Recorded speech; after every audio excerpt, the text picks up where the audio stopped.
What is up, everybody? It's Tuna. Today I want to share you guys my 3.20 League starter. That is the Poison Blade Vortex Occultist. What you see here on screen is a 5-link and my build basically going through that map. And it's essentially going to be a mapping build that I'll be starting with. I'm really excited to play this build because it has 50% explode profane blooms, so it's going to be able to clear up maps pretty fast and easily with very little investment. And the single target, of course, is going to be a little bit lacking in comparison to some builds, but I think it really makes up for it with the fact that it needs almost no gear to get to this point and can actually do maps very efficiently on a super low budget. Also, on top of that, the main thing I liked about this build is the fact that it has very high quality of life. You know, it's Blade Vortex. Essentially, all you have to do is right-click every once in a while and you shield charge into a pack. And then from there, everything just around you explodes. You charge your Plague Bearer. Once your Plague Bearer is charged, you click it, and once you have clicked that, everything blows up around you. So yeah, it's really nice. Once you do get the playstyle going, you know, it's really enjoyable to play. This, of course, is a showcase of a deli mirror with Beyond on that, so it's gonna look a little bit scuffed, but keep in mind that this is a 5-link on basically day 2 progression gear in a T16, of course. So yeah, I do showcase other maps here, so if I just skip to those, you'll see that it's much more clean. It does an okay job actually at doing specific mechanics, like for example Expedition. This build is fantastic at Expedition. It'll clean those up because of the density, right? You spawn a bunch of mobs and essentially all those mobs just blow up. It's also very good at doing blights, so if you want to do blights as well, it's very good at that. You know, monster pops up, you hit one, you kill one, and then the whole lane blows up. It's really satisfying.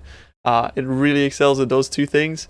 And then finally, it's also going to be very good at doing just maps in general. So speedrunning maps and altars is going to clean those up very well. It also is quite tanky because it uses both determination and grace, and it uses armor, evasion, as well as some energy shield to top it all up. In the endgame build, it's going to use Mind Over Matter. So once you do get Mind Over Matter, you're basically going to become immortal in softcore standards, of course.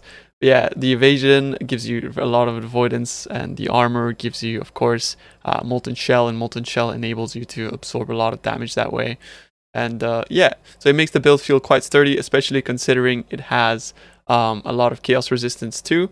And as long as you are wise about your flasks and whatnot, you know, you're always going to have like a life flask to use when you do find yourself in danger. It is a spell, so it does not have easy access to leech like many attacks do, so just be mindful of that, of course. Yeah, that is pretty much the build showcase, and now let's go into more details about how to level it, the build playstyle, and all of that kind of stuff. The playstyle for this build is really simple, actually. So here what you're looking at is a 5-link character that I ran through SSF for a couple of days. I took it to level 92. I did pinnacle bosses with them, all the way up to 2 watchstones. Now that the league has been sort of merged into standard, you won't be able to see my Atlas progression, but I managed to get about 100 maps completed. Essentially what you're doing when you're getting in a map is you're getting your Blade Vortex up, a couple stacks, and you can see that it's using my energy shield. What you have here is your determination, and this is going to be on your divine blessing. When you click it, you get determination for about 30 seconds, so you won't need to be spam clicking it or anything like that. Early on, when we don't have mana reservation efficiency for auras and things like that, we're going to be using punishment as a self-cast curse. So that's what you'll be pressing when you get to the boss. You don't really have to rush to press that because its effects actually are only active once the boss reaches less than 50% HP. So essentially, just be mindful of this buff. Make sure you press your determination, and then from there, all you have to do is you press your flasks and you shield charge into enemies. Essentially, you're just shield charging from back to back, and you are basically charging up your Plague Bearer, which is right here. You can see on the top left. This is your Plague Bearer. Once that is charged up, you want to be pressing it, and then you don't really have to keep Blade Vortex up at that point, but I like to keep it up just for good measure. And you just charge through packs, and as you can see, everything explodes. So long as things are cursed, they will be exploding. That is essentially because Profane Bloom only applies to monsters that explode. To be able to chain those explosions, we want to be getting a Curse on Hit ring as soon as possible.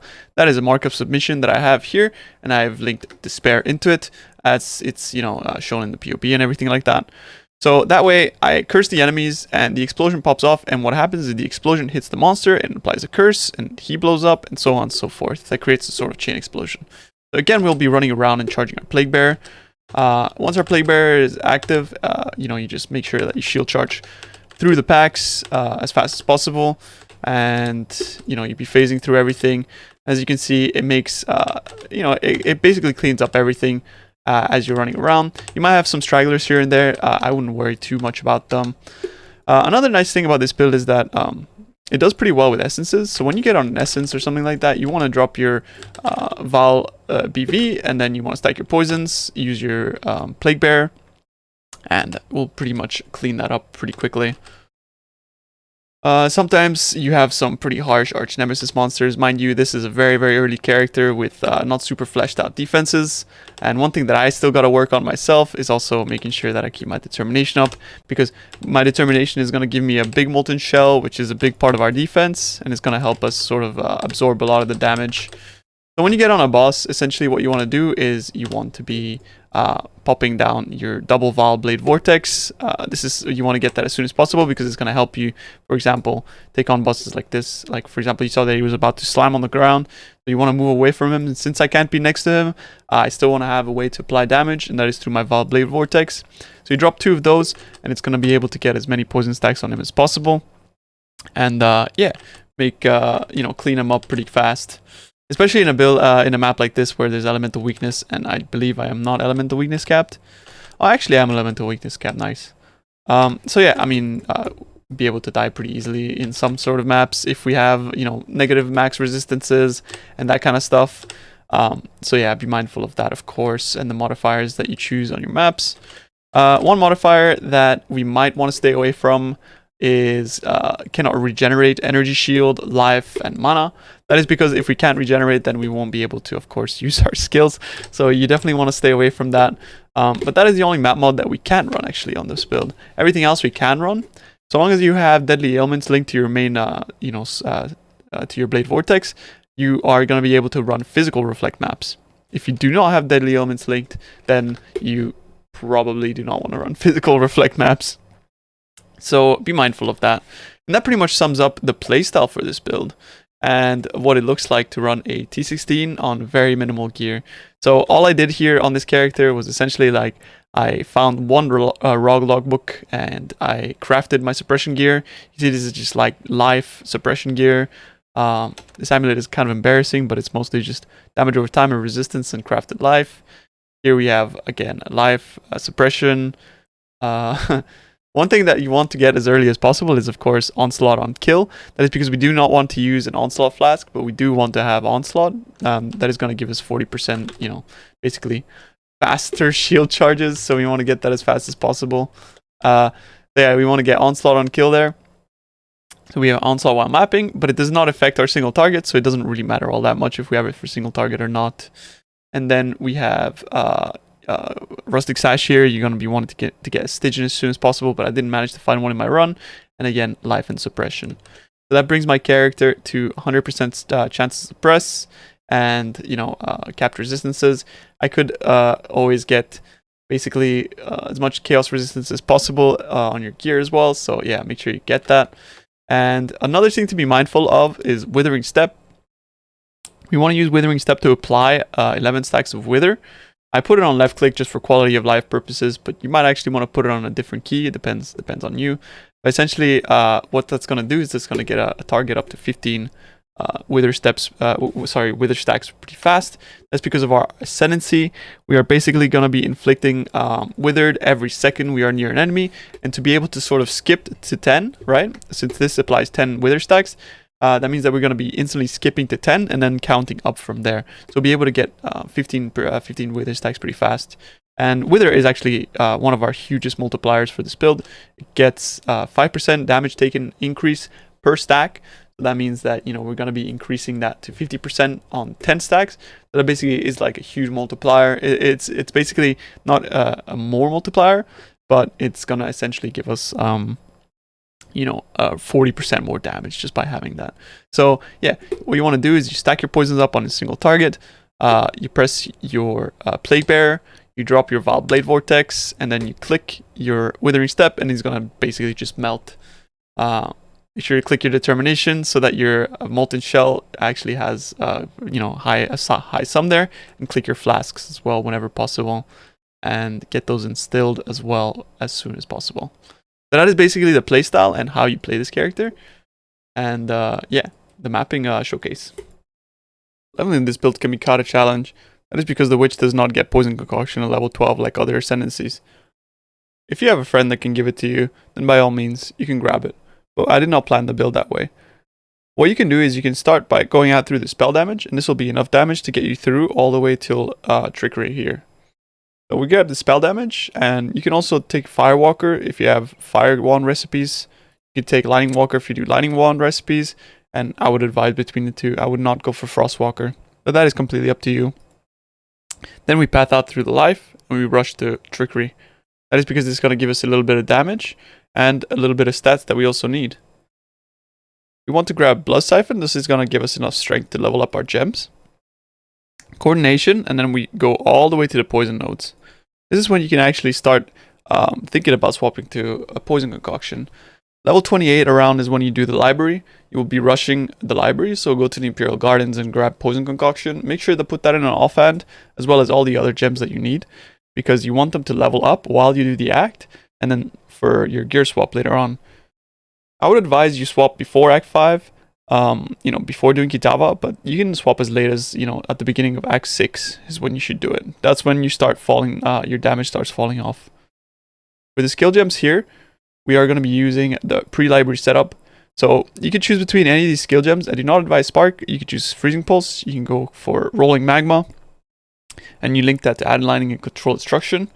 Then we get Holy Flame Totem. And we can link that to Combustion and Phantasms.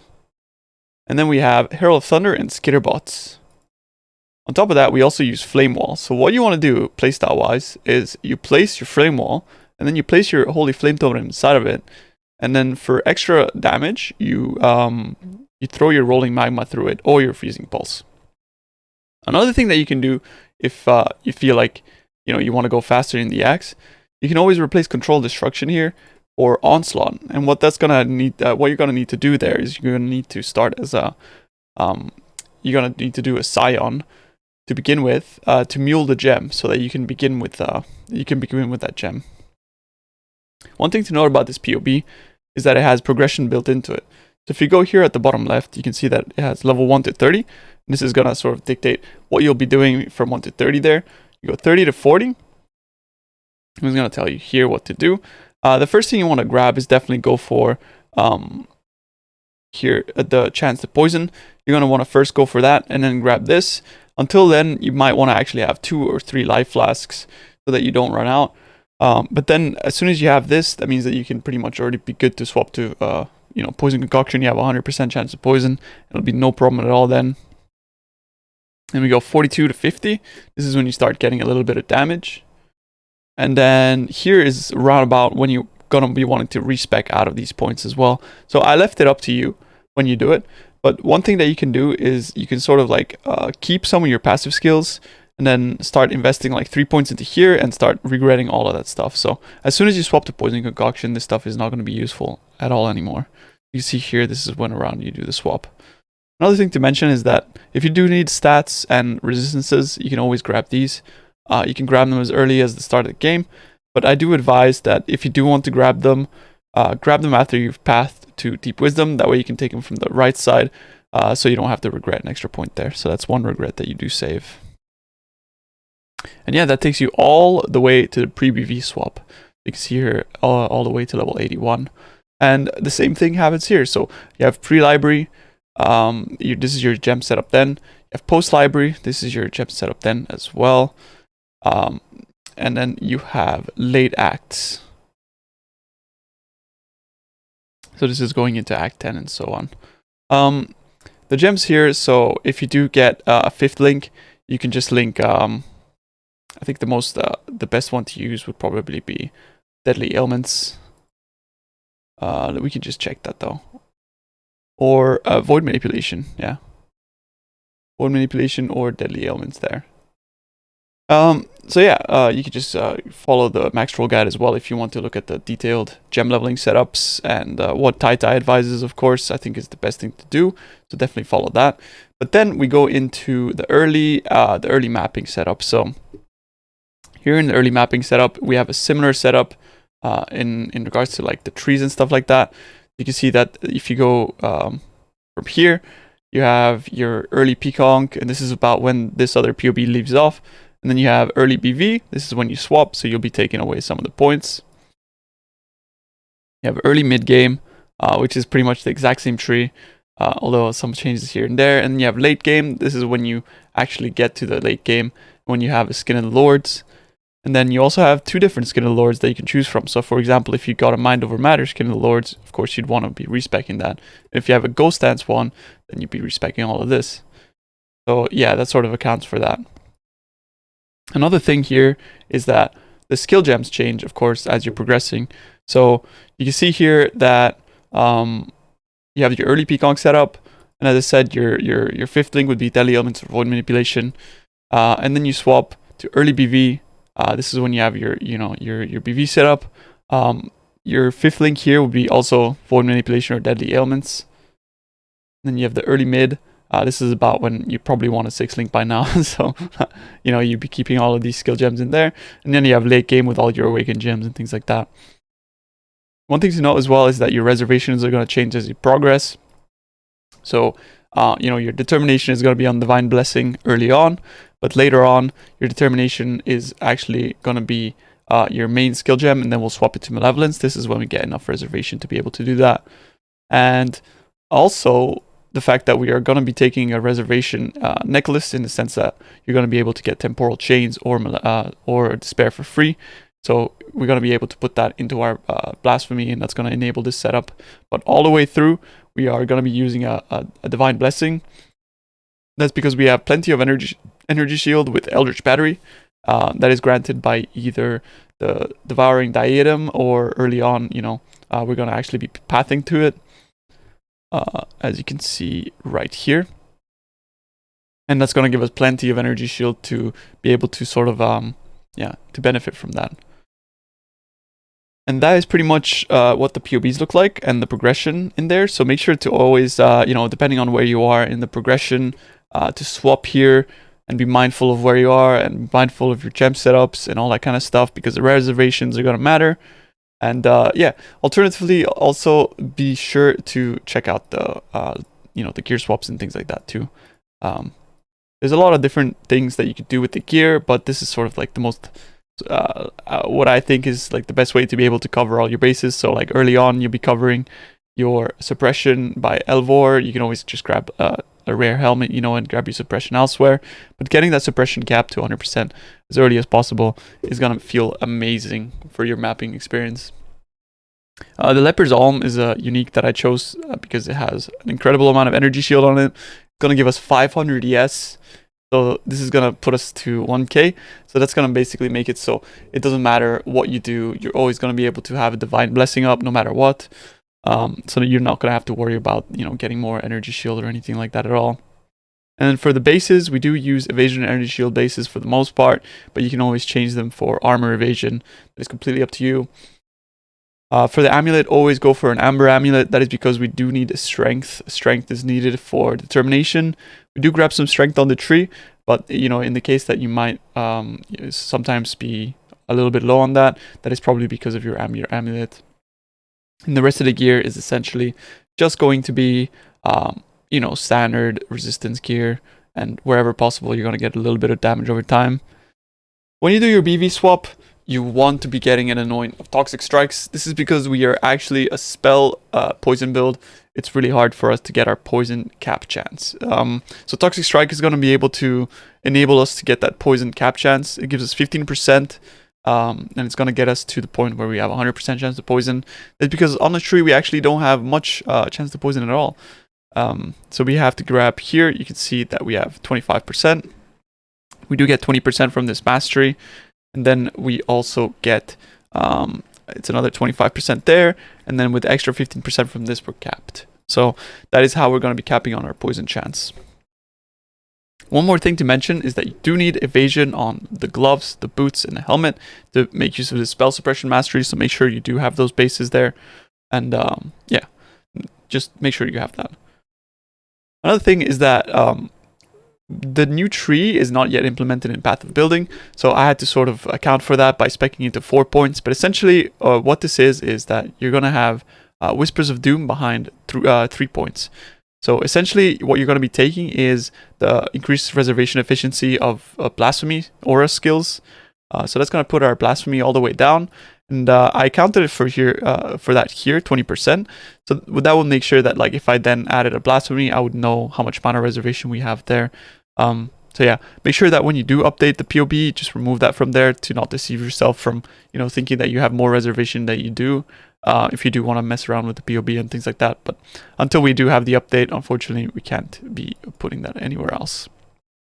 And that pretty much covers all of the passive skill tree, the gear, and that kind of stuff.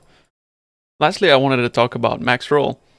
As you know, last league, I joined the Maxroll team, and I am now writing guides. And this one is also a guide that I've written for the website. So that is the Poison Blade Vortex Occultist. And if you follow the link in the description, you'll be able to find all the information you need from our early game to end game, all of the progression. You can see we have all of the new pages here. Build info and scaling, we have leveling, skill gem and passive tree setups, gear progression, as well as end game crafting advice and things like that. Like, basically, it's going to give you step by step on how to craft all of the end game items, and then the resources and path of building here, of course, at the end. There's table of contents, you can navigate that way. And here you can also see this is what the end game build is going to look like. So once you have all of your end game gear, you hover over all of that stuff, and it's quite interactive. You know, you have the skill breakdown as well. You can skip through here. I've zoomed in a bit, so it's going to look a little weird, but it's going to give you sort of a description of what everything does and basically show you what that does. The Ascendancy breakdown, of course, and it shows you in order, as you can see here. Honestly, the Maxroll team is amazing. They have done a fantastic job with all of this kind of stuff. So make sure to check that out. If you have any questions about anything, most of the time it's going to be answered through, you know, this guide format here. However, you know, if you want to have sort of more interactive experience, you can always join me on my Twitch at twitch.tv/crouching_tuna, or you can just, you know, post a comment on this video here, and I will answer it if possible, if it hasn't already been answered.